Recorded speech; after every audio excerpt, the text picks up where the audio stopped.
ओम शांति। हम सभी का अंतिम लक्ष्य कर्मातीत होना है।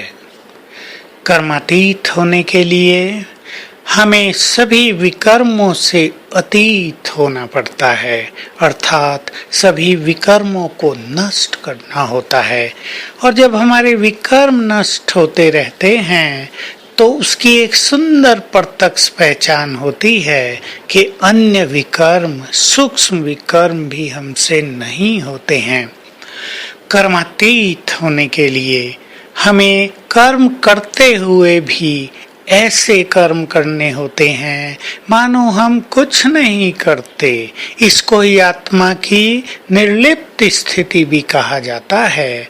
वैसे हम जानते हैं आत्मा निर्लेप नहीं है, लेकिन कर्मों में वो लिप्त न हो, निष्काम हो जाए, ये स्थिति कर्मातीत होने के लिए परम आवश्यक है। इसका अर्थ ये भी नहीं कि हम कुछ कर्म नहीं करेंगे। हम अपने सभी कर्म करते हुए कर्मों के आकर्षण और कर्मों के प्रभाव से परे रहेंगे। दूसरी चीज है, कर्मातीत होने के लिए हमें संपूर्ण पवित्र होना होता है, कर्मेंद्रियों को शीतल करना होता है और इसके लिए बहुत ज्यादा अभ्यास की आवश्यकता है कि सभी आत्माएं हैं। अपने घर में बैठकर सारे संसार के मनुष्यों को आत्मा देखें कि सभी के मस्तक में ज्योति चमक रही है। ये सब देव कुल की आत्माएं हैं, ये सब भगवान के बच्चे महान आत्माएं हैं। ये विभिन्न धर्मों की आत्माएं सब चमकती हुई मूल रूप से पवित्र आत्माएं हैं। ये अभ्यास बहुत बढ़ाने की आवश्यकता है। हम जानते हैं कि विकर्मों को नष्ट करने के लिए तो हमें बहुत पावरफुल योग करना चाहिए। अगर पावरफुल योग हमारा नहीं होगा तो हमारे और कर्म भी विकर्म बनते रहेंगे, या हम साधारण कर्मों में रहते रहेंगे, या कुछ व्यर्थ कर्म हमसे होते रहेंगे, और इस तरह कर्मों का बंधन हमें निरंतर बांधता रहेगा। परंतु हमें कर्मों के बंधन से स्वयं को मुक्त रखना है। एक बहुत अच्छी चीज हमें याद रखनी है, क्योंकि हम सभी का लक्ष्य है सभी व्यर्थ संकल्पों से मुक्त होना। जो आत्मा व्यर्थ संकल्पों से और साधारण संकल्पों से पूरी तरह मुक्त हो जाती है, समझें कि वही कर्मातीत अवस्था की ओर तेजी से चल रही है।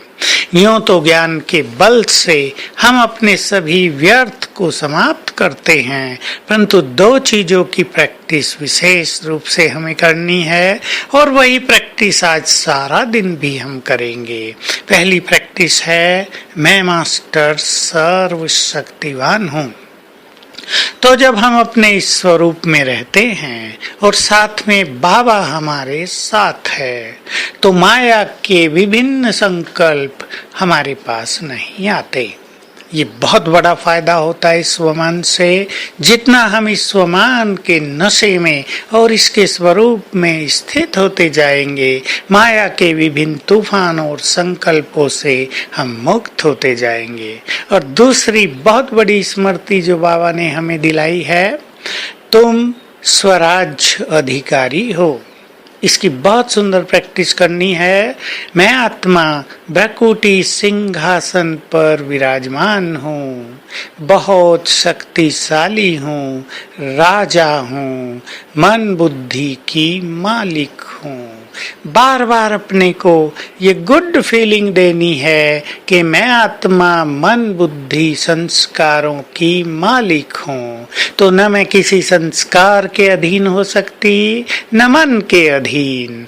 मन मेरे कंट्रोल में है। ये फीलिंग बढ़ाते चले हे मन, मैं तुम्हारा मालिक हूँ। अभी मेरा तुम्हें आदेश है कि तुम व्यर्थ की ओर न बह जाओ। हे मेरे संस्कारों, अब मैं तुम्हारा मालिक हूँ। तुम तो पवित्र संस्कारों से संपन्न हो, तुम तो बड़े डिवाइन हो, तुम तो सुखदाई हो, तुम तो सभी के कल्याणकारी हो। अब अपने उस स्वरूप को इमर्ज करो। तो ये दोनों प्रैक्टिस हम आज सारा दिन रखेंगे। मैं मास्टर सर्वशक्तिवान और स्वराज्य अधिकारी हूँ। साथ साथ अभ्यास करेंगे। परम धाम से सर्वशक्तिवान की शक्तियों की किरणें मुझ में समा रही हैं, जैसे कि ऊपर से शक्तियों का फाउंटेन मुझ पर उतर रहा है। ओम शांति।